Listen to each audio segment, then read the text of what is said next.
Hi, this is Michael Forney again for FIDO Arts and Practices, and we're going to talk about disruption again today. It's interesting. I have playlists on my phone that I listen to when I work out, and I keep resonating to songs from a certain era, and that era is the late 1960s, specifically 68 and 69.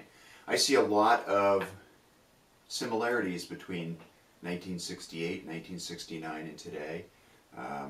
Young people who are disconnected with the government and business, general population at large who don't trust the government, and a government who, through different agencies, doesn't show a lot of respect for the people they're supposed to be serving. It seems like things are kind of out of whack, and it seems to me like there's a lot of 1968 in today. A lot of the songs I think about are kind of classics, you know, Stop, Hey, What's That Sound? Buffalo Springfield song, actually it has a different title.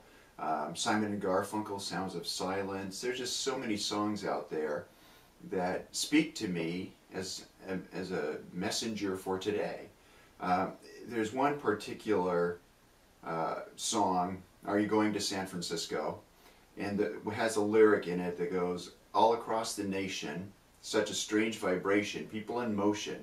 There's a whole generation with a new explanation, people in motion, people in motion. And you know, I talk about a lot, millennials, and now the so-called I generation, which is Generation Z, if you will, too, people born later than the millennials, people who are 22 and under, the new youth, if you will. And they really, in particular, seem to have a different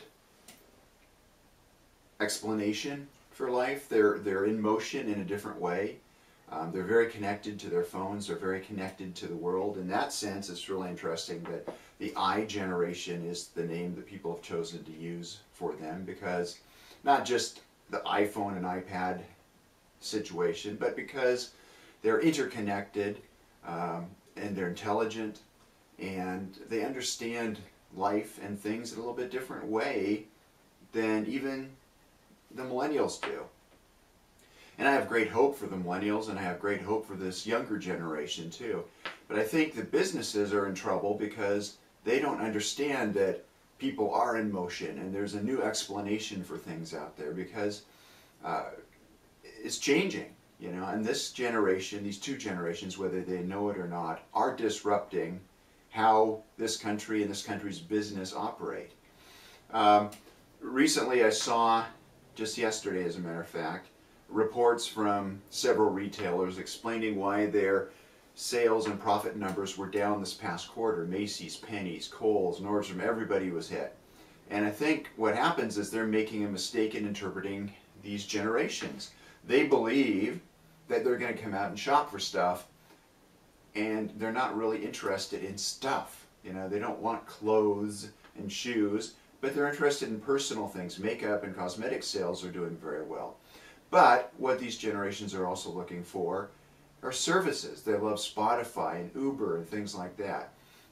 They're looking for rental services where you can rent jewelry and clothes for special events and then send them back.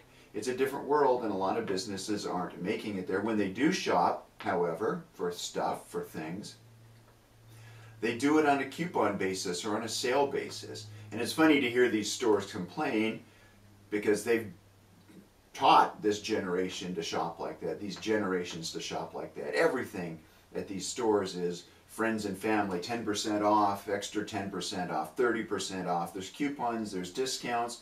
It's ridiculous.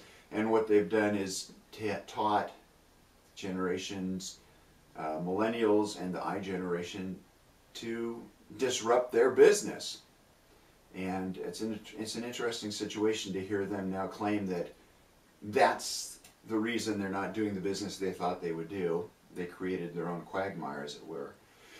The other thing that these younger generations, well, there's a little dichotomy here. Older millennials and then the I generation. I generation is loving buying new technology. They're getting Apple Watches and Android watches and multiple devices that they carry with them or use, tablets, laptops, phones.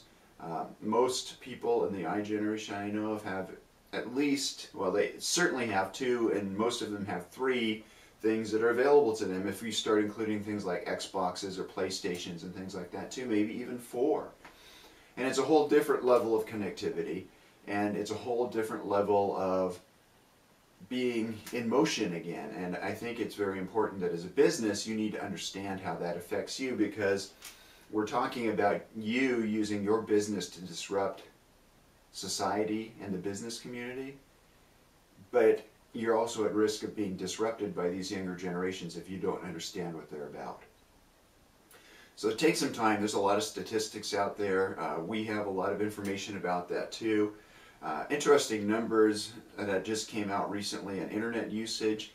Out of the 7+ billion people in the world, only 43% have internet access, and a large majority of, I think, the people who are using the internet are Gen X, are millennials, and our I generation. Across the world, that's the situation. And I think that's going to play and inform to your business needs, and you need to think about those issues too, because this can be very important going forward. So think about that. Look back historically, because history does repeat itself, and unfortunately a lot of our leaders don't understand that, because we're making the same mistakes we did in the 60s. Then it was Vietnam, now it's terrorism, but very similar mistakes, very similar situations. But spend some time thinking about that. Think about, some of us are old enough to remember those times, some of us have just read about it, but do some research, think about what was happening then, where society went and the changes that happened. Because it affected everything, personal care, fashion, technology, every part of life was changed during that period, just as, and you've heard me say this before, 2013, 2014, and 2015 are going to be 3 years where people say the world changed, and because of technology, and it is changing, and it has changed, and it will continue to change. Just saw a woman from China speaking on CNBC this morning, and she said she usually wears 5 connected devices with her, on herself or with herself every day, so that she can try out different applications, see how they work, which is better for her, and how they work for her. I don't know that we necessarily in America carry that many, and I don't think that's a necessarily usual case even in China, but these are the kind of things that you need to think about, that people do this kind of work. They care this much about their time and their connectivity that they want to do that, what we would consider maybe extreme kind of experimentation. So think about this, and of course if you need help, you let me know, and we'll try and get in there and pitch you some information, because what we do is largely looking at disruption and how it affects your business and how your business can take advantage of that. So have a great weekend. I'm assuming you'll read this soon, or if not, have a great week. And I'm Michael Forney for FIDO Arts and Practices. Sorry, fell back on an old name there. FIDO Arts and Practices, and thank you for listening or watching. Have a great day. Bye.